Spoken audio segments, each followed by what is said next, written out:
Dost xəbər ver o dildara, xəstəyəm yanıma gəlsin.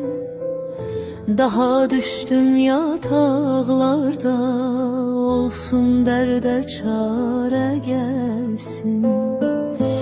Əl elədim durnalara, bu dərdimi yazım hara. Həsrət mənim gözlərimdən yaman çəkib dara gəlsin. Çox qarışıqdır əhvalım, görən ordadır vəfalım. Təbibdə yoxdur dərmanım, yar özü yanıma gəlsin.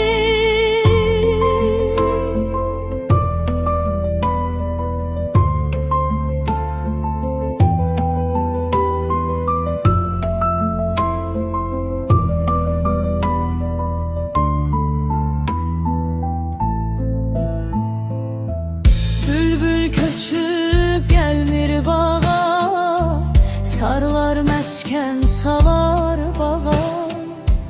Gözüm baxır hey dağlara, salıb intizara gəlsin. Heç bir güldə yoxdur şəfam, açmadı bənövşəm baxam. Yollar açıksın o baştan, akşam toranlara gelsin.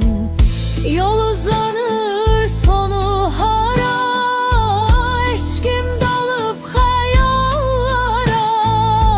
Düşmeyirse ünvan yada, kalbimdeki yere gelsin.